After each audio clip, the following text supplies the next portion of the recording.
Ja, herzlich willkommen zurück zu unserem vorletzten Programmpunkt heute, wo wir mal einen kleinen Perspektivwechsel machen. Also wir als Produkthersteller wollen natürlich auch euch die latest News über das Produkt Conviva Links4 darstellen. Und da greifen wir natürlich den Ball, den Bastian Kreft von Heller in seinem Vortrag eben gerade quasi uns zugespielt hat, gerne auf, wo er gesagt hat, die Kollegen von Conviva erklären gerne nochmal genauer, worum es dabei geht. Und dazu freue ich mich, dass wir einen unserer Entwickler mal aus der Entwicklerbude geholt haben. Die wohnen ja jetzt bei uns nebenan. Wir haben ja ein weiteres Büro dazu gemietet. Deswegen sehen wir uns gar nicht mehr so oft. Und ich freue mich, dass der Jens hier mit teilnimmt.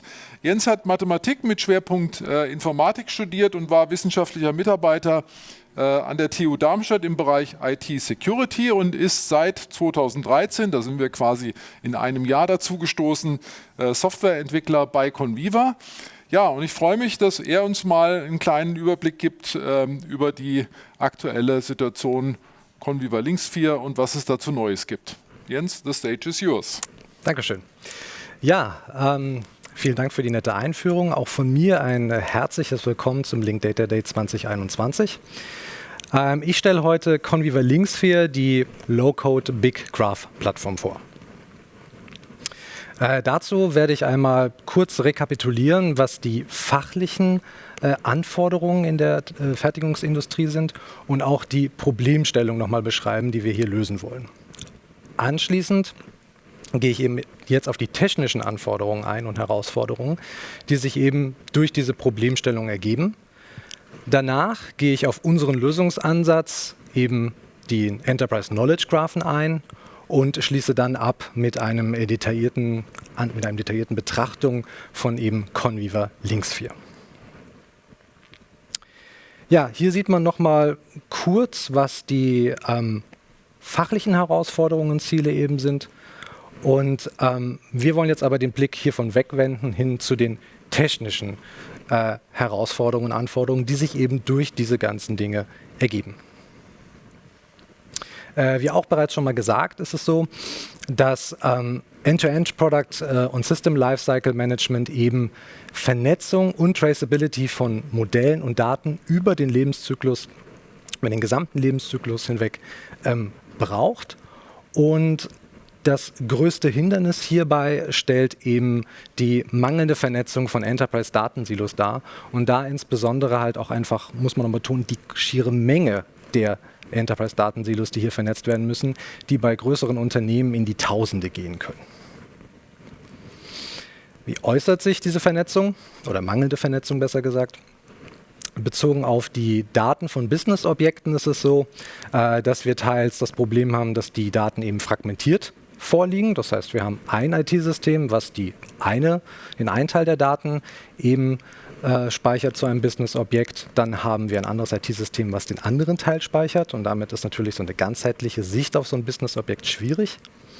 Es kann aber auch da sein, dass wir einfach Datenklone haben. Das heißt, wir haben exakt die gleichen Daten oder nahezu die gleichen Daten zu einem Business-Objekt in verschiedenen IT-Systemen gespeichert, die natürlich auch synchron gehalten werden wollen. Es kann aber auch sein, dass wir einfach schlicht verschiedene Bezeichner oder Namen haben für ein Business-Objekt in verschiedenen IT-Systemen. Beispiel Bauteile. Da ist es dann so, dass es sein kann, dass wir eben Bauteilnummern haben, die sich von einem System zum anderen unterscheiden, aber das gleiche Bauteil eben meinen. Und da könnte man kann man so einfache Unterscheidungen haben, wie anstatt einem Trenner hat man einen Punkt oder einen Unterstrich.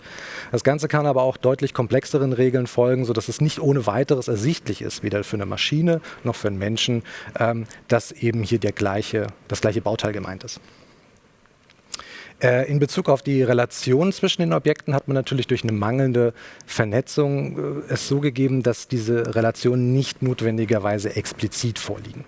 Und explizit bedeutet hier, dass sie nicht automatisch abrufbar sind durch die IT-Landschaft, die dort gegeben ist, durch die IT-Systeme, sondern dass es eher ein manueller Prozess sein kann. Beispielsweise, wo es natürlich automatisch funktioniert, wenn man jetzt nur ein IT-System nimmt, sowas wie Customer Relation Management, dann hat man natürlich da den Fall, dass es leicht für das System zu beantworten ist, welcher Kunde hat welche Kundenanfragen gestellt. Das lässt sich automatisch ermitteln.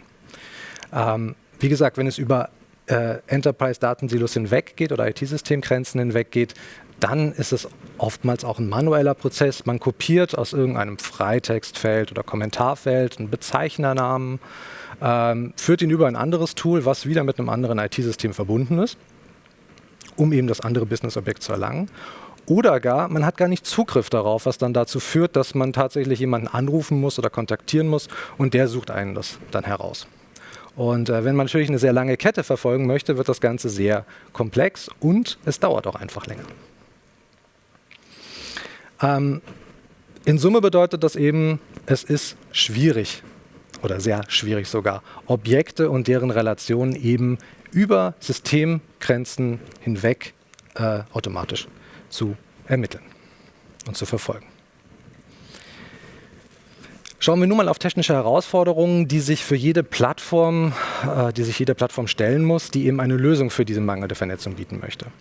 Und das sind halt vor allem erstmal die heterogene Datenlandschaft, mit der wir uns gegenüberstellen müssen. Das bedeutet, wir müssen in der Lage sein, mit relationalen Datenbankensystemen wie von Microsoft, Oracle oder eben IBM eben reden zu können.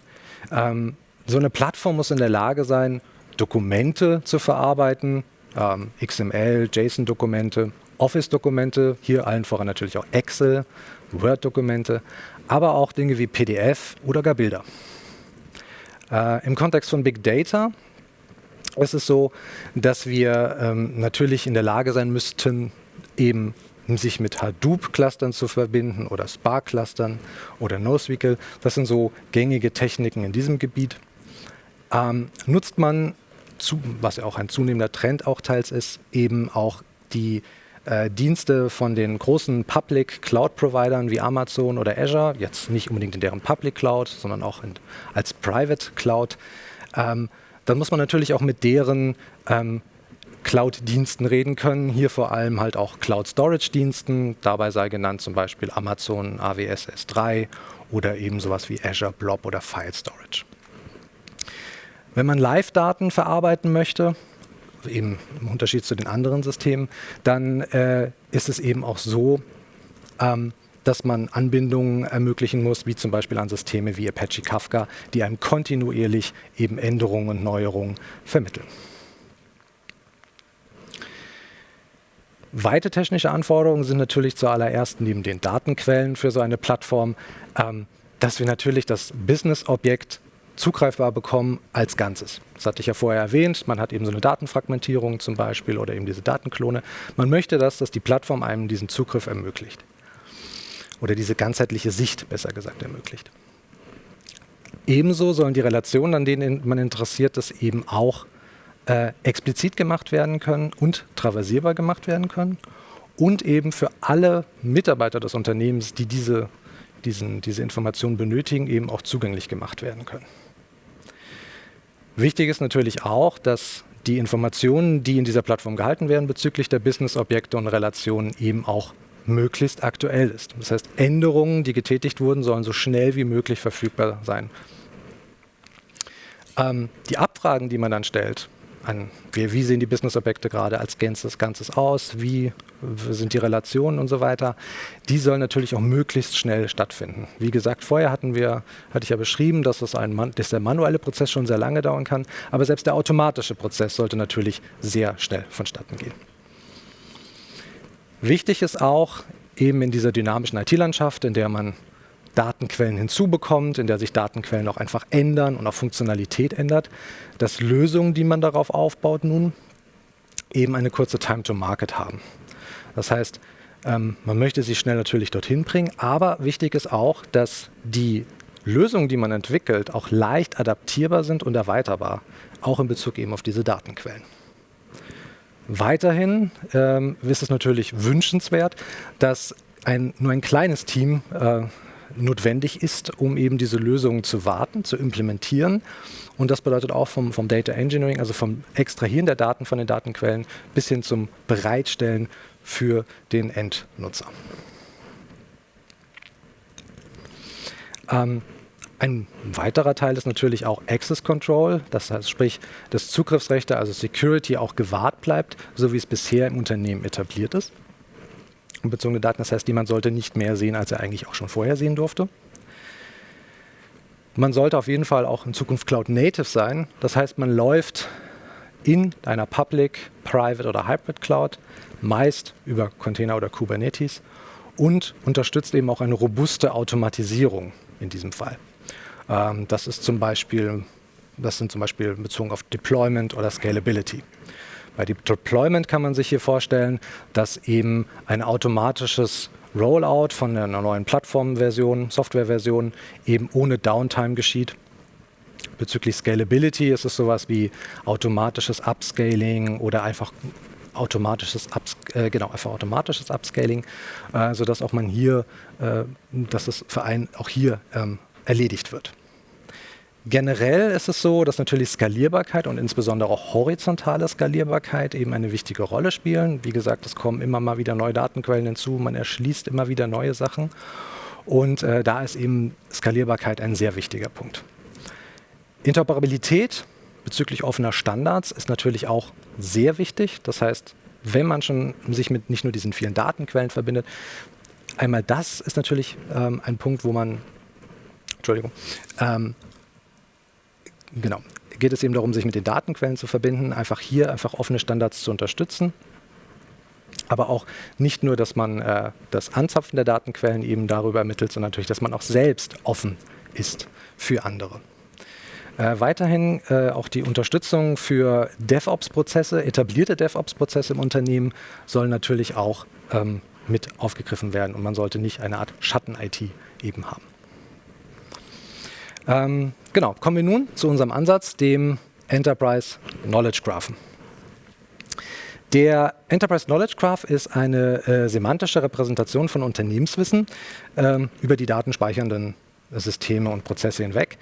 Die Knoten in diesem Graphen sind dann ihre Business-Objekte. Die Kanten sind die Relationen zwischen den Objekten. Der Graph selbst ist eine separat verknüpfte Datenschicht über den eigentlichen Autorensystemen und stellt damit eben auch keine Belastung für die eigentlichen Systeme und Prozesse dar. Der Aufbau erfolgt in der Regel über Bottom-up-Ansatz. Das heißt, wir nehmen die IT-Landschaft so, wie sie ist und stellen dieses übergreifende Unternehmenswissen eben durch diesen Graphen, wird durch die Anforderungen gesteuert. So. Und dadurch erzeugen wir eben natürlich auch einen schnellen Nutzen. Das Ganze erfolgt natürlich auch, also kann dadurch inkrementell erfolgen und die eigentliche Repräsentation ist eben von den Autorensystemen entkoppelt und wird aber üblicherweise eben auch an diese bekannten Business-Domain-Modelle angeglichen, sodass es eben auch für den Endnutzer dann leichter nachvollziehbar ist, was er da eben auch vor sich hat.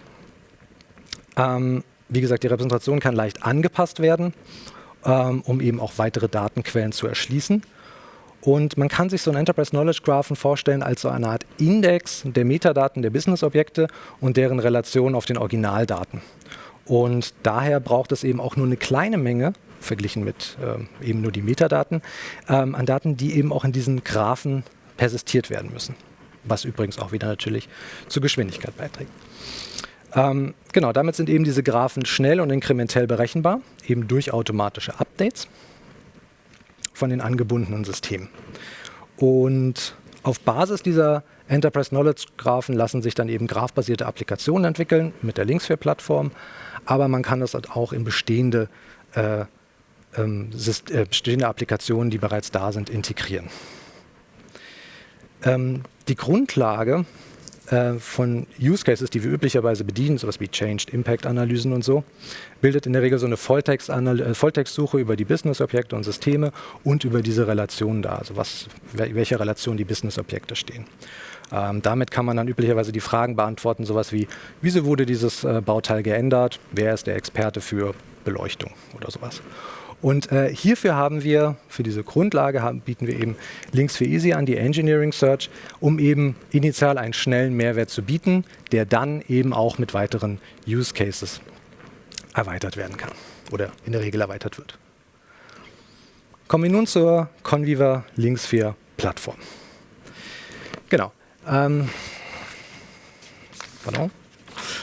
Also die Plattform selbst implementiert natürlich den Enterprise Knowledge Graphen, den Sie hier links unter Graph und Query Language sehen. und stellt eine Full-Stack-Plattform dar. Das heißt, wir haben unten die Schritte Data Ingestion, Staging und Engineering, also der Teil, der eben dazu da ist, um die Datenquellen, aus den Datenquellen die Daten zu extrahieren, auch noch teils zwischenzuspeichern, dann zu transformieren und anschließend in den Graphen zu laden. Und oben haben wir dann noch zusätzlich die Präsentationsschicht, um eben Graph-basierte Applikationen zu erstellen. Diese ganzen Schichten greifen perfekt ineinander ein, sodass wir eine reibungslose Entwicklung garantieren können von Lösungen und natürlich aber auch eine maximale Performance und Skalierbarkeit zur Laufzeit ermöglichen. Wir können so circa oder mehr als 20 Milliarden Tripel pro virtueller Maschine, wenn man es mal so sagen möchte, speichern und haben auch, oh Verzeihung, da habe ich mich gerade vertan. Ich wollte noch mal kurz auf die Erweiterbarkeit unserer Engines eingehen. Genau. Bezüglich der Engines ist es so, dass diese erweiterbar sind und eben auch, wie gesagt, Plattform Openness. Das heißt, wir sind auch hier auch interoperabel bezüglich offener Standards. Die Plattform selbst wird seit mehr als 10 Jahren nun bei Industriekunden eingesetzt.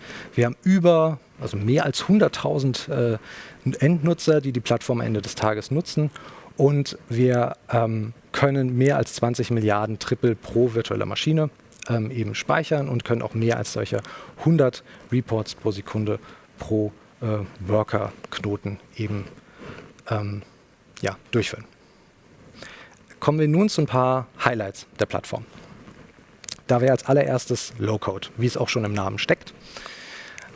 Low-Code hat als Ziel, dass man die Komplexität von traditionellen handgeschriebenen Programmiersprachen einfach reduziert. Das Ganze ist üblicherweise kombiniert mit grafischen Nutzerinterfaces, das heißt, man ermöglicht hier Visual Programming. Das soll eben nicht traditionelle Entwickler auch an Bord holen, sodass diese an der Entwicklung teilnehmen können. Und natürlich soll es auch dadurch die Time to Market reduzieren. Also die Zeit, bis wir die Lösung eben etablieren können. Durch Low-Code entsteht natürlich auch eine weitere Abstraktion von den sogenannten Target-Plattforms, also zum Beispiel von der eigentlichen Web-Applikation. Und das ermöglicht einer Low-Code-Plattform wie Linksphere eben auch Code zu optimieren und Best Practices natürlich für diese Plattform einzuhalten. Und wir erreichen das eben auch. Und das erreichen wir eben auch durch diese State-of-the-Art-Engines. Linksphere unterstützt diese Low-Code-Entwicklung in allen Schritten, wo eben tatsächlich entwickelt wird. Das ist also Data Ingestion, Engineering, Knowledge Graph Queries und eben den Web-Frontends. Und wir haben hierzu eine wirkliche Vielzahl von Modulen für jede dieser einzelnen Layers bereitgestellt, um eben hier direkt schon starten zu können. Falls es einmal so ist, dass ein Modul fehlt, dann ist das Ganze erweiterbar. Das heißt, man kann auch neue Module und für alle diese verschiedenen Layers eben entwickeln. Dabei sei aber gesagt, muss man natürlich wieder auf traditionelle, handgeschriebene Programmiersprachen zurückgreifen. Der nächste Punkt, worauf ich eingehen möchte, ist eben die Interoperabilität bezüglich der offenen Standards. Hier gehe ich nur exemplarisch drauf ein. Zum Beispiel unterstützen wir REST und auch OData als Schnittstelle bei unserem Graphen, um eben auf die Daten zuzugreifen, die in diesem Graphen liegen. Wir unterstützen auch RDF, dort wo wir das Schema vom Graphen, also für den Export und Import fürs Schema des Graphens. Um Live-Daten aus den Originalsystemen eben noch anzuzapfen sozusagen. Für die Graph-basierten Applikationen unterstützen wir auch den Zugriff über OSLC. Wir sind Teil der Initiative Code for PLM Openness. Und das ist eben eine Initiative, die sich für offene IT-Systeme einsetzt. Und Linksphere ist hier eben ein zertifiziertes Produkt. In Bezug auf DevOps, also die Unterstützung für die bestehenden DevOps-Prozesse in Ihrem Unternehmen, ist es so, dass wir die Unterstützung, dass wir kollaboratives Arbeiten unterstützen, dahingehend, dass das Dateiformat unserer Linkfire-Solution eben für gängige Versionsverwaltungssysteme wie Git optimiert ist. Das heißt, wenn man für so ein Versionsverwaltungssystem hat und das einem zeigt, hier ist eine Änderung zwischen der einen und der anderen Version, dann ist es für jemanden, der eben diese Tools dann verwendet, ersichtlich, was die Änderungen eigentlich sind. Weiterhin integrieren wir uns auch in bestehende CI/CD-Plattformen. Wir tun dies eben dadurch, dass wir PowerShell-Commandlets anbieten und CLIs, um eben die Entwicklung und das Deployment von Linksphere-Solutions zu ermöglichen und vor allem auch automatisch zu ermöglichen. Wir unterstützen Sie natürlich dabei, die Build- und Deploy-Scripts, die dafür nötig sind und die auf diesen Commandlets und CLIs eben basieren, zu entwickeln. Hier sind nochmal ein paar Systeme beispielhaft genannt, sowas wie Azure DevOps, Jenkins, Travis, GitLab, GitHub. Bezüglich Operations sei noch angemerkt, dass wir uns in die bestehende Infrastruktur, die Sie schon haben, eben auch integrieren. Das heißt, wenn Sie schon Systeme haben für Logging, Metrics und Monitoring, dann können Sie eben auch die Plattform eben dort eben einklinken. Und es gibt sozusagen kein extra System, das Sie dort, auf das Sie da zugreifen müssten seitens der Plattform. In Bezug auf Cloud Native ist es so, dass Linksphere in Kubernetes läuft. Und hier sind auch einmal genannt die auch in den Managed Kubernetes-Instanzen, die Sie von den großen 3 Cloud-Anbietern, die hier einmal genannt sind, also Amazon Elastic Kubernetes Services, Azure Kubernetes Services, Google Kubernetes Engine, die 3 großen. Natürlich läuft das Ganze aber auch in jedem On-Premise-Cluster und aber auch auf einem Development-Cluster, also sprich in einem Kubernetes-Cluster, was nur einen Knoten hat und auf Ihrem Laptop nur existiert oder Ihrer Arbeitsmaschine. Für die lokale Entwicklung eben. Ebenso unterstützen wir natürlich die robuste Automation, die auch hier in diesem Cloud-Native-Bereich gefordert ist und das über das sogenannte Operator-Pattern, das Kubernetes selber vorgibt. Ja, zusammenfassend ist Linksphere, die Low-Code Big Crowd-Plattform, eben da und ermöglicht Ihnen eben eine aktuelle Sicht auf Ihre Business-Objekte und der Relationen und untereinander über die IT-Systemgrenzen hinweg. Es basiert auf einem Enterprise Knowledge Graphen. Wir haben hier einen kompletten Full-Stack, das heißt vom Laden der Daten in den Graphen hinein bis hin hoch bis zum Presentation Layer. Das Ganze ist auch eine Low-Code-Plattform, um ihm möglichst schnelle Entwicklung zu ermöglichen. Wir sind offen und auch modular. Wir unterstützen Ihre DevOps-Prozesse und zu guter Letzt sind wir eben auch Cloud Native an der Stelle. Das heißt, wir unterstützen auch hier diesen Trend Richtung Kubernetes und so weiter. Ja, dann vielen Dank für Ihre Aufmerksamkeit. Ja. Rutsch einfach ein bisschen rein, dann komme ich hier neben dich. Genau, vielen Dank, Jens. Mir ist spontan noch eine Frage eingefallen, auf dem Weg von hinten hier wieder vor. Wie würdest du unseren Zuschauern nochmal erklären wollen, wie die Plattform sich in so einer typischen IT-Bebauung positioniert und wie sie sich vielleicht auch zu Data Warehouses, Big Data-Themen, zu BI etc. abgrenzt? Vielleicht kannst du dazu noch ein bisschen was sagen.